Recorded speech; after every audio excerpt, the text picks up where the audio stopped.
সামান্য বৃষ্টিতেই ফেনী পৌরসভায় দেখা দেয় জলাবদ্ধতা। পানি নিষ্কাশনে পর্যাপ্ত ড্রেনেজ ব্যবস্থা না থাকায় দিনের পর দিন সড়কে জমে ময়লা পানি। এতে চরম ভোগান্তিতে পড়েন পৌরবাসী। সংকট নিরসনে নাগরিক সুবিধা বৃদ্ধি সহ সড়ক সংস্কার ও ড্রেনেজ ব্যবস্থা উন্নয়নের দাবি ভুক্তভোগীদের। শফিউল্লাহ রিপনের তথ্য ও ভিডিওচিত্রে আদনান দেলোয়ারের রিপোর্ট। সামান্য বৃষ্টি আর তাতেই হাঁটু সমান পানি।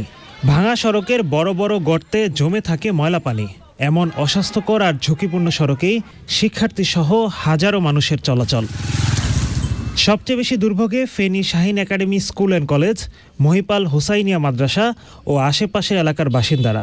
আমাদের দাবি, এলাকার দাবি, এই এলাকার যে ছাত্রছাত্রী পড়ালেখা করে তাদের দাবি, এই রাস্তাটা চলাচলের জন্য উপযোগী করে গড়ে তুলবেন।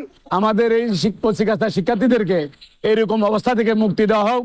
শাহিন একাডেমি রোডটাকে আরো ভালোভাবে মেরামত করা হোক। সারা বাংলাদেশ মিলে একমাত্র রোড হবে যে এটা এত বড় বড় গর্ত, কিন্তু দেখার কেউ নেই। মনে হয় যেন আমরা প্রশাসন শূন্য একটা এলাকা বাস করতে। দীর্ঘদিন ধরে সড়ক সংস্কার ও ড্রেনেজ ব্যবস্থার উন্নয়নের দাবি জানিয়ে আসছেন স্থানীয়রা, কিন্তু কোনো কার্যকর উদ্যোগ না নেওয়ায় এবার মানববন্ধনে নামেন শিক্ষক, শিক্ষার্থী ও অভিভাবকরা। মানে আমাদের রোডের যে অবস্থা, এখানে অ্যালার্জি এখন এবং চর্মরোগের মতন রোগ হয়। বোরখা ভিজে থাকার কারণে সকালে আমরা পরের দিন স্কুলে আসতে পারি না। সড়ক সংস্কার ও ড্রেনেজ ব্যবস্থার উন্নয়নে কার্যকর উদ্যোগ নেওয়ার আশ্বাস কর্তৃপক্ষের। টেকসই অবকাঠামো প্রকল্পে 100 কোটি টাকার একটা প্রকল্প প্রস্তাব পাঠাইছি।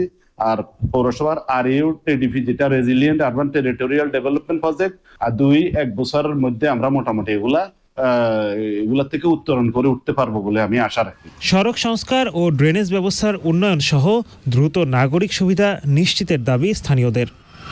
আদনান দেলোয়ার, প্রকৃতি ও জীবন ডেস্ক, চ্যানেল আই।